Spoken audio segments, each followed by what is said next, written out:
नमस्कार बच्चों। ओके, तो स्वागत है आप सभी का आपके अपने यूट्यूब चैनल पे। ओके, तो चलिए बच्चों, आज हम पढ़ने वाले हैं लेक्चर नंबर 68। उसमें अनादर्श विलयन को समझेंगे। ओके, आदर्श विलयन प्रीवियस लेक्चर में समझ चुके हैं। यदि आप चैनल पे नए हैं तो प्लीज साथ में नोटबुक और पेन जरूर रखिएगा, चीजों को नोट डाउन करिएगा, समझिएगा। ओके, और यदि आप चैनल पे नए हैं तो प्लीज चैनल को सब्सक्राइब, लाइक और शेयर करिएगा, हमें सपोर्ट करिएगा, इससे हमें मोटिवेशन मिलता है। ओके, तो चलिए बच्चों समझते हैं आदर्श विलयन क्या होता है। वे सभी विलयन जो सभी तापक्रम एवं सांद्रता पर राउल्ट के नियम का पालन करते हैं तो वे आदर्श विलयन कहलाते हैं। ठीक इसका अपोजिट यदि आप कहेंगे तो यहाँ पे क्या लिख सकते हैं, वे सभी विलयन लिख लीजिएगा। वे सभी विलयन जो सभी तापक्रम एवं सांद्रता पर, है ना, तापक्रम एवं सांद्रता पर राउल्ट के नियम का पालन नहीं करते हैं, है ना। यानी वे सभी विलयन जो सभी तापक्रम एवं सांद्रता पर राउल्ट के नियम का पालन नहीं करते हैं अनादर्श विलयन कहलाते हैं। और हम सभी जानते हैं क्या कि P बराबर होता है Pa प्लस Pb। यदि किसी विलयन में दो घटक मौजूद हों, है ना, A व B, तो इनका वाष्प दाब जो होता है वो बराबर होता है। ये राउल्ट का नियम होता है और ये आदर्श विलयन कहलाते हैं। यदि ये P बराबर Pa प्लस Pb हो तो आदर्श विलयन कहलाते हैं।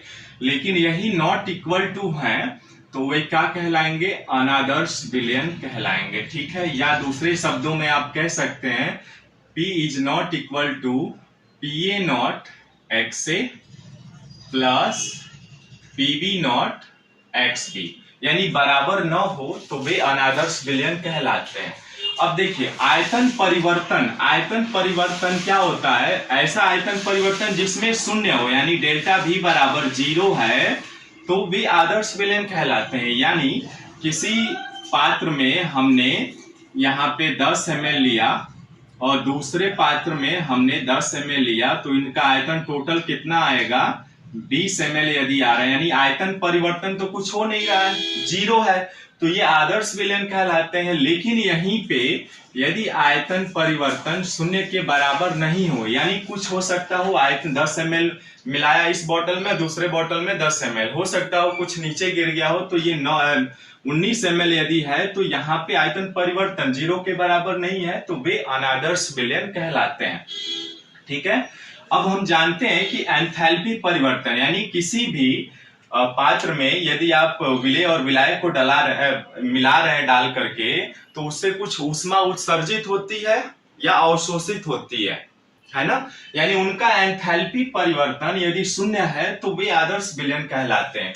लेकिन अनादर्श विलयन क्या होंगे, जिनका एंथैल्पी परिवर्तन क्या है बच्चों, क्या हो, 0 के बराबर न हो, वे सभी क्या कहलाते हैं, अनादर्श विलयन कहलाते हैं। ठीक है, अब मान लीजिए इस पात्र में आपने A मिलाया और इस पात्र में B मिलाया तो यहाँ पे A के केवल अणु होंगे, है ना, यानी A के बीच आकर्षण बल होगा, A के अणुओं के मध्य आकर्षण बल होगा या B के मध्य आकर्षण बल होगा, और इन दोनों का जब आप मिलाएंगे तो A B का आकर्षण बल बराबर नहीं हो, इज नॉट इक्वल, है ना, तो वे सभी क्या कहलाएंगे, अनादर्श विलयन कहलाएंगे। ठीक है बच्चों, अनादर्श विलयन का सबसे अच्छा उदाहरण जैसे एथेनॉल प्लस एसीटोन मान लीजिए। ठीक है, ये सभी अनादर्श विलयन कहलाते हैं।